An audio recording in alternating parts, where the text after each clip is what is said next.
I thought I had more time, but you know, situations like these just make me realize that time is a social construct, and eventually it ends, and eventually we all die. And that's all there is to it. So let's get into it.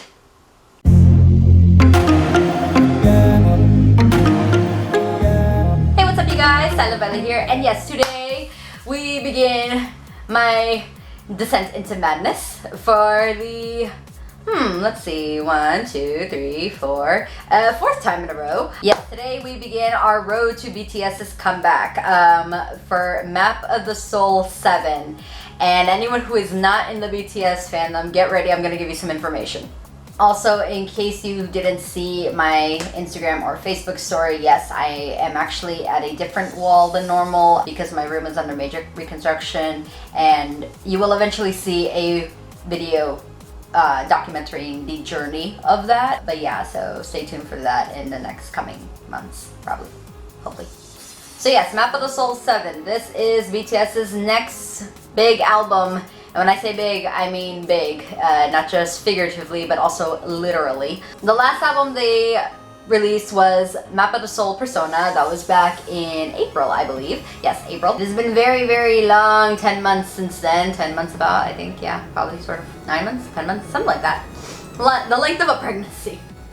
They were really, that new album's been gestating for a while. I'm already losing my mind. So, yeah, Map of the Soul 7, not at all the title that we thought we were gonna get. For the last near year, we've been debating between ourselves and the ARMY fandom. We've been debating, oh, it's gonna be Map of the Soul Shadow, and that's what we thought it was gonna be, and that's just what it was until the last month or two when we started saying, no, it's gonna be Map of the Soul Ego. You know, Shadow, it's too obvious to be Shadow. Ego is the next in Carl Jung's philosophy. It's obviously gonna be Map of the Soul Ego. And BTS went to their award show and Yoongi lied to our faces saying, yeah, we don't actually have, you know, a date planned for anything yet. I'm like, liar. And then they come out and they're like, it's Map of the Soul 7, and we were all clowns the entire time. When aren't we clowns, really? When are we not clowns? By the way, I'm so sorry if the lighting keeps going in and out. This wall is not facing a window and it's being blocked by a dresser, and there's a lot of clouds today. So I do have my ring light though, so neat. So yeah, Map of the Soul 7. We're all going nuts because not only does this seem like it's going to be a full-length album, like a really full-length, but the size of it, if you don't follow me on Instagram, you haven't seen my latest post about how big this album is compared to the other ones. If you look at Map of the Soul Persona, I'll throw up some images, but if you look at Map of the Soul Persona, this is going to be much larger. It's the same size as their summer package, I believe, and which is the size of a binder, which is great. I can't wait to fit that on my non-existent bookshelf. And yes, Map of the Soul 7, also the 7, the fact that it's not only is it 7 different font styles of a 7 all put together, but it's also the same colors as the Young Forever album. I see where we might be going back to, you know, HYYH era, and I'm not okay. Oh my god, imagine if we got another House of Cards. And this time Jin gets actual lines in it. Okay, focus. So yeah, now we have the teaser. It shows Shadow. God darn it, son, can you just pick if you want to stay or leave?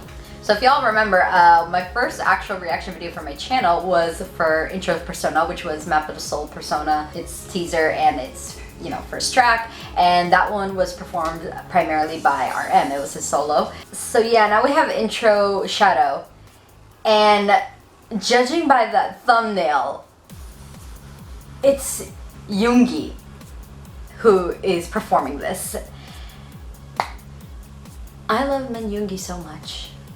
I really do. He's such a genius when it comes to music. He's such an amazing rapper. And now that we get to see him shine, but now this is like, if this is gonna be like a rap or hip hop style song, I'm like, oh my gosh, let's bring it, let's bring the fire. It makes me wonder if intro or the teaser for that's called Ego is gonna be Hobie, if it's gonna be J-Hope solo, which So yeah, now we're just gonna watch it then. we're just gonna do this then. I put the captions on already. This is really it. Like once I hit play, like that's it. There's no going back. So I'm very, very concerned. I'm very scared, but I'm also very excited. This is what we've been waiting for a while. We're like, when's comeback? Like, please tell us when's comeback. And now we know when comeback is happening, and this is just the beginning. So the video is actually called BTS Map of the Soul 7 Interlude Shadow. Come back to this. So, oh, it's not even an intro. Oh, interesting. Okay, so it's not an intro. Does that mean Ego is gonna be the intro? Is something else? What the hell? Is something else gonna be the intro? I'm very curious about that. Also, it's number 2 on trending, and it was uploaded like 3.5 hours ago. So, love that. So yeah, we're just gonna get into it, I guess. Ready? Here we go. Shadow. Let's bring it, Yoongi. Let's see what you're bringing to the table. All right, 3, 2, 1. Ah, I missed that sound. I'm gonna lower the volume a little bit. Okay. Oh, okay, cool. Creepy hallway in the hoods, and he's just standing there. Oh, wait. Oh, everything's glitching. Oh, everything's glitching. That's weird. Whoa. Oh.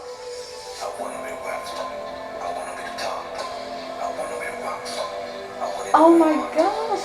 Whoa. Okay, these shots are so cool. Oh wait, that was Are You Late Too? Oh my gosh. So we're going. Wait. I like the time travel of the mirror. Oh, he's running.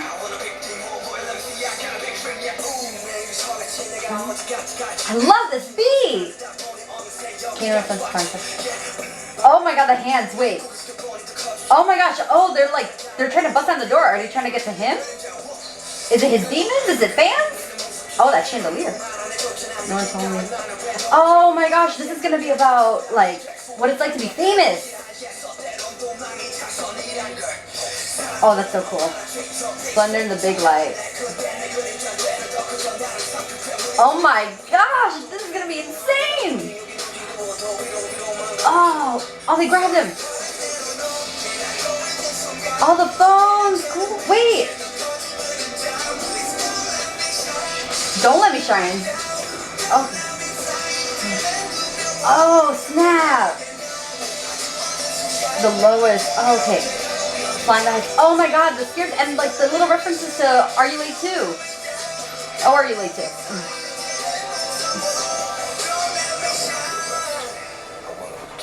Oh, snap. Can I just talk about his voice, how great it sounds right now?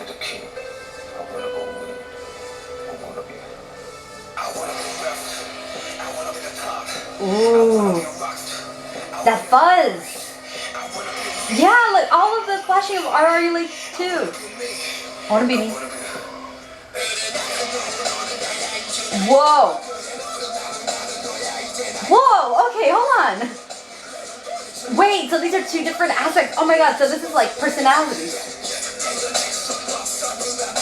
Oh my gosh, this is so crazy. See to feel whichever way you flow. You can't escape. Oh my god, the mirror breaking is so... Oh my gosh, hold on. You're me, I am you, now you know. Oh my god, he's facing himself, literally. One body, we're gonna clash. So it's like coming to terms with the fact that, like, you know, you have your... Oh my god, and all the cameras flashing.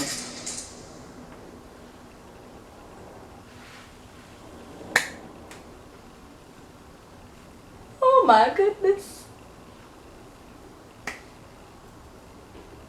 We're not ready. I know I said that, like, last album release, like, during Persona, like, oh my gosh, we're not ready for this. No, I mean, like, this time we are, like, it's... All the cards are on the table now. Okay, let's discuss. Oh my goodness. So I don't really want to talk about like my expectations with this song or what I thought it was going to be, because I've learned never to expect anything with BTS, because they're always going to surprise you. They're always going to throw something at you that you had no idea was a viable option. Having said that, I'm glad that at least one of my expectations was correct. Like, one of my predictions was correct. And that was the prediction that if this is Min Yoongi's song, he's going to bring the fire. He's gonna bring it. And he did. And oh Lord Jesus, that was, for lack of a better term, that was hot. And not just like, okay, so I think I mentioned this in a prior video talking about, you know, BTS and like, when I was talking about concept photos, I believe I was talking about Love Yourself Answer. And it was version S. And version S is the one where I'll throw up the images here. The concept photos for that one, a lot of people said was very in the realm of fame. A lot of the outfits that they used were very reminiscent of past pop idols like Michael Jackson and Prince and things like that. They were very glamorous. Not only that, but they also kind of, in ways, they broke gender norms when it comes to outfits. We have Seokjin, he had the heel-toed boots. And then we had Hobie, who it looked like he was wearing something that was like half short, half skirt. But the main draw point of those photos, the thing that got everyone's attention, was the individual shots of each member. How it looked like they were all in boxes, and how there were different images that kind of give the illusion of what it's like to be famous. So I believe Namjoon had, the cameras were all focused on him, like security cameras. So it's like everyone's always watching. Same with Jin. I believe Hobie had the eyes on the wall. It was very kind of creepy image, but it was very, you know, showing that, you know, all eyes are on you constantly. But I think the most unnerving one was probably what some of the members had, where it was like hands coming up and trying to grab at you.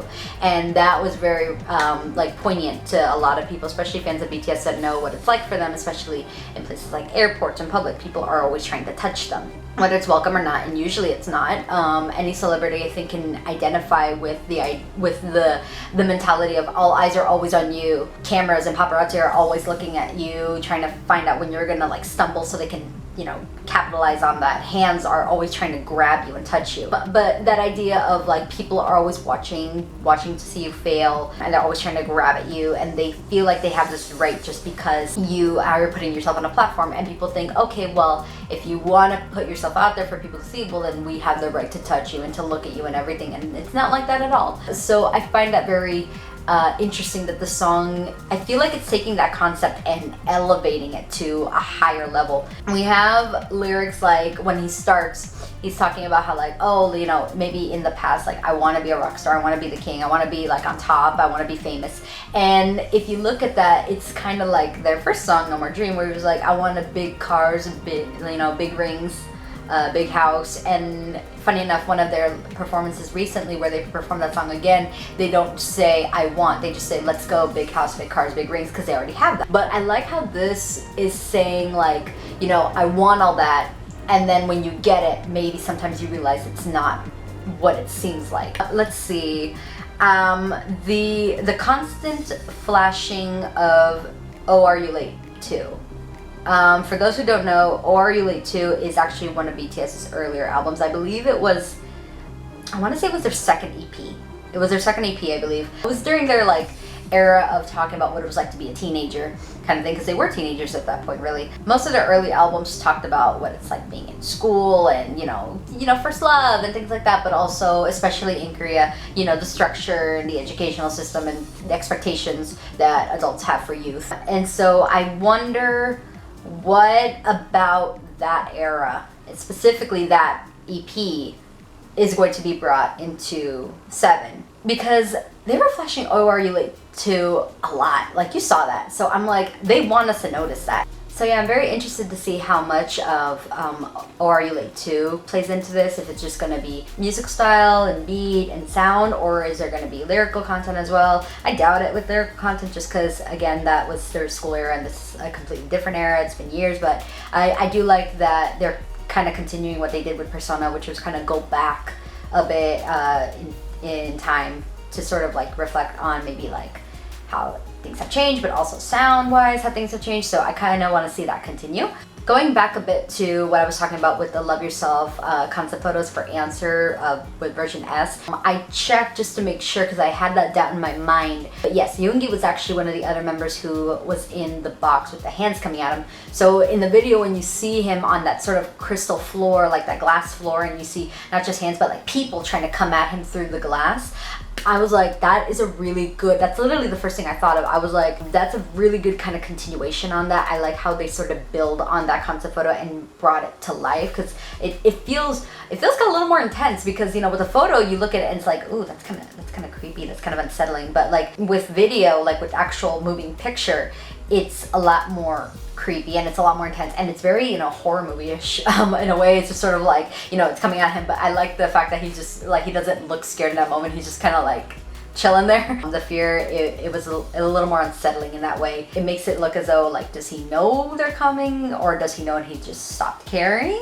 you know, that kind of thing. The moment where it's like another him, like he's performing but at the same time he's in the crowd and with all the crowd watching, I like how it's like him performing, and the one that's performing is talking about how like, oh yeah, I want to be the best, I want to be the king. And it's sort of like that side of him that's like, I know this fame and I love this fame and I want more and I want to be on top and I want to be the best. And then there's the him that's within the crowd that's sort of just like, I'm afraid to fail, I don't know how lonely this is going to be, you know, people don't tell you what it's going to be like, I just want to be me. And that little line, I just want to be me, that sort of like idea that like people are busy watching, you know, Suga, the rapper, the star, the world famous performer, and you have Min Yoongi, the man, the person, just an ordinary like human being who's saying, I just want to be me. And I like that moment where they sort of just start kind of debating each other, or they start like, you know, rapping at each other. Like one of them is saying,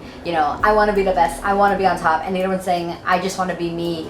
And then that moment where they just kind of say to each other, I am you, you are me, you know, we're one person. And that sort of idea, like these two sides are a part of me, you can't separate them. So I thought that was very, very compelling. I thought that was very, you know, profound. That sort of like acceptance of it. It's not even like a fight anymore, it's just sort of like acceptance, like this is how things are. And I thought that was great. You know, there was one thing that was kind of niggling in the back of my mind, and it's that scene where he's in the room of mirrors, which by the way was fantastic. The editing, I should mention, the editing and production for all of this is amazing as always. I really want to see a behind the scenes kind of video about how they made this. I want to see how much was real, how much wasn't. But you know, going off that scene in the mirrors, that entire part, it kind of gave me this sort of feeling, and it was reminding me of something, and I couldn't think of what it was. And I just remembered, it's that episode of Steven Universe, and it's the episode Alone Together, and I'll give you a quick rundown. It's when Steven and Connie fuse. It's the first time Steven's been able to fuse. He fuses with his friend Connie, who's a human. The gems are like, what? But you know, Garnet says, you're an experience, go out and live it, and this is amazing. And basically the entire episode after that is just sort of Stevani experiencing what it's like to exist. And I've heard a lot of people explain this episode, like the way they describe it, I should say, is they describe it as sort of like it plays out like a fever dream, which I agree with completely. That's very much how it kind of feels, because the entire rest of the episode, it's not really plot based, it's very emotion driven. And so the reason I bring this up, because towards the end there's a scene where Stevani goes to a rave and they're there, and like they start to feel kind of uncomfortable. They feel like very surrounded, and it becomes very surreal when the disco ball at the rave kind of like encompasses them, and they're like surrounded. There's reflections of themselves everywhere. They feel like they're starting to feel like more and more closed off and scared. And a lot of people who have seen this episode, who deal with anxiety or, you know, have experienced anxiety attacks, have said, yes, that is what it feels like. Like they looked at that episode and they're like, that's what it feels like. That's exactly what it feels like. And which is good. It's good that a show can kind of show people who don't know what that's like, what it feels like, so they can understand what it's like for a person who deals with that perhaps on a daily. But the reason I bring it up is because that is sort of what I picture in this moment with Yoongi in this room with the mirrors. The feeling of anxiety creeping on you, the feeling of being, you know, claustrophobic. That's the word I was looking for, claustrophobic, and you know, just feeling surrounded and, you know, maybe scared or something like that. Yoongi has spoken in the past about, you know, having anxiety and depression. So I feel like maybe he's sort of channeling what those feelings were like into this moment. It was very, very it was in a way uncomfortable to watch. This entire music video in a way was kind of uncomfortable to watch, but I figured that's really the point. And finally, the last thing I'll mention is shadow. So the title shadow, I already mentioned that's part of the psychology of Carl Jung. We have, you know, persona, then we have the reason why a lot of us thought, you know, shadow and ego, very interchangeable kind of thing. I think ego comes first, but a lot of people were thinking that it was going to be shadow. Turns out it was 7, haha, clowns. When it comes to shadow, in this case, I figure that it could be a lot of things. It could be the shadow of like the fame on you, like, you know, the shadow of like the world watching, not even just fans, but maybe like obsessive fans, like saisangs, is that how you pronounce it? Sorry. Saisangs and the paparazzi, like just that shadow kind of watching over you. So I figured that's sort of like the reason why it's called shadow. What kind of perclips my curiosity is interlude. So normally we have intros are the first things that come out, but this is interlude shadow. So that makes me think, okay, so this is gonna be in the middle of the album. So A, what's the intro? Is the intro gonna be ego? And if so, is Hobie gonna perform it? Is it gonna take from Too Cool for School? Is it gonna take from Dark and Wild, maybe, you know, more of their earlier albums? Or is it, what is it gonna do? And second, what kind of story is this album gonna be telling for this to be the interlude? Like, what's the journey of the album? What is the story it's gonna be telling for it to get to this point in probably the mid of the album? This would be the interlude shadow, and then what it's gonna keep going. Are there gonna be more songs from the guys about fame and then the ups and downs of it? What in general this album gonna be? Like, it makes me very, very curious. I think I covered all my bases. I hope I didn't talk too long. I will try to edit out the unnecessary bits, but yeah, that's, I just didn't want to leave any of my thoughts out. So yeah, I guess that's about it. I'm going to definitely be replaying this over and over until the end of time. So yeah, that's it for this video, you guys. Thank you so much for watching. If you enjoyed it, please leave a like, comment in the comment section below, and definitely subscribe for more. You will probably see more BTS related videos as we are in the road to come back. On the one hand, I'm very sorry for my subscribers who don't follow BTS or don't listen to BTS or don't care about BTS, but on the other hand, no, I'm not, because it's my channel. I can do whatever I want. But if you want to see my last video, which was a review of the BTS fragrance collection, you can watch that here. Or you can watch my last vlog, which was what I did on New Year's Eve. I, you know, baked cookies and waited to watch BTS on Times Square. I think this is becoming a problem. You know, I'll just say what I told my mom and my dad. It could be worse. I could be doing drugs. So yeah, I'll just leave it at that. Thank you so much for watching, and I will see you in the next one. Bye, guys.